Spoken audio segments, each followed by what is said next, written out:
sejarah yang kalian pelajari itu cuma setengah cerita.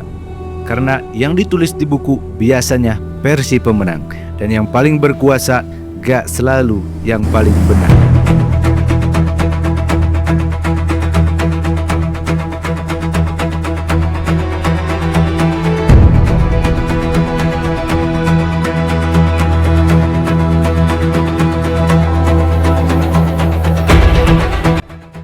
Setiap abad selalu ada satu kekuatan yang berdiri paling atas, bukan cuma kuat, tapi menentukan arah dunia. Dan kalau kita tarik mundur ke abad pertama, gak ada yang bisa ngalahin satu nama ini. Kekaisaran Romawi. Abad pertama, Romawi menguasai dunia. Ini era Pax Romana, stabilitas politik dan ekonomi. Romawi jadi pusat dunia Mediterania. Wilayahnya luas banget. Italia, Galia, Hispania, Balkan, Yunani, Asia Kecil, Mesir, Afrika Utara, sampai Britania. Militernya profesional. Legion plus auxilia atau mesin perang paling disiplin di zamannya. Mereka bangun jalan, benteng perbatasan, pelabuhan, akuedek, logistik mereka gila. Gandum Mesir jadi tulang punggung. Ekonomi ditopang denarius, hukum, pajak, sensus, semua rapi. Tapi tetap ada celah. Konflik dengan Partia, suku Germanik, dan pemberontak internal. Romawi kuat, tapi tidak sempurna. Kita masuk ke abad kedua, gengs. Puncak kejayaan, masuk era Five God Emperors. Ini puncak Romawi. Di bawah Trajan wilayahnya paling luas sepanjang sejarah. Hadrian mulai bertahan, bukan ekspansi, bangun tembok di Britania. Ekonomi meledak, perdagangan Mediterania plus Silk Road jalan, kota-kota berkembang, sanitasi, pemandian umum. Tapi retakan mulai muncul. Perang panjang di utara dan wabah Antonine mulai menghantam populasi. Dan seterusnya di abad ketiga, yaitu krisis besar. Romawi goyah, kaisar berganti cepat, inflasi naik, inflasi datang dari segala arah. Bahkan sempat pecah jadi 3 bagian. Kaisar Valerian ditangkap musuh. Ini tamparan besar, tapi mereka belum jatuh karena satu hal. Struktur militernya masih kuat. Dan adapun di abad keempat, Romawi terbelah. Kekaisaran dibagi 2, barat dan timur. Dan di sini lahir kekuatan baru, Romawi Timur atau Bizantium.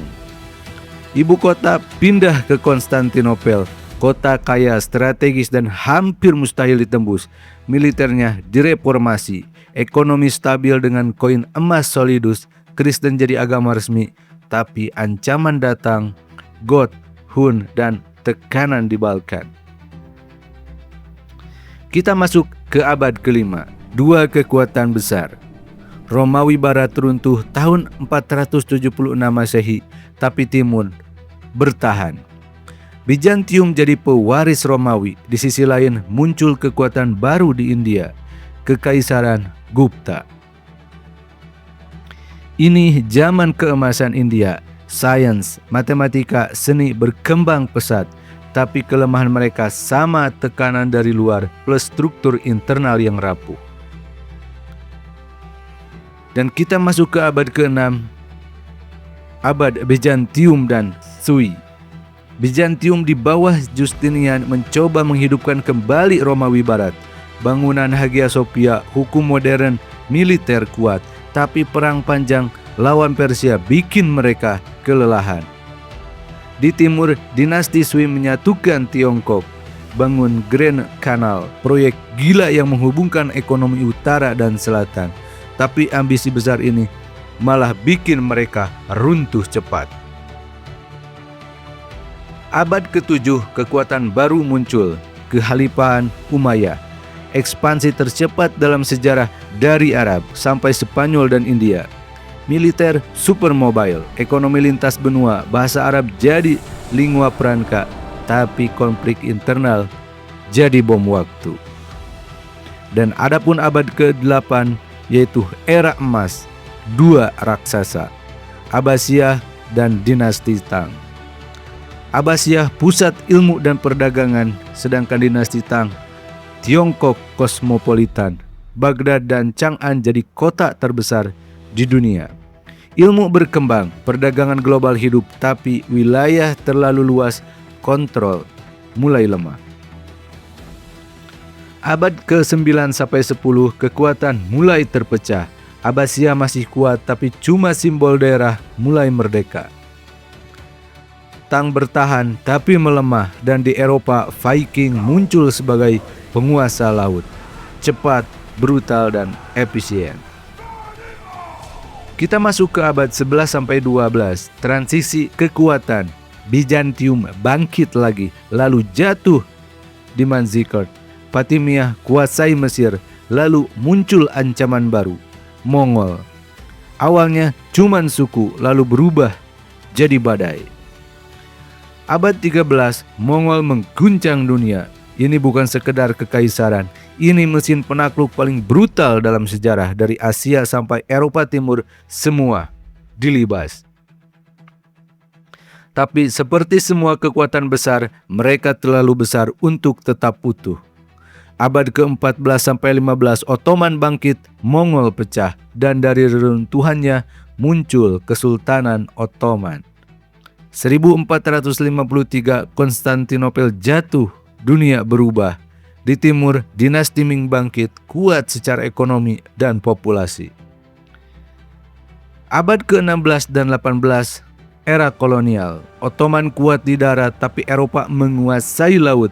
Spanyol, Portugal mulai kolonialisme. Belanda, raja perdagangan lewat VOC. Inggris dan Perancis mulai dominasi global.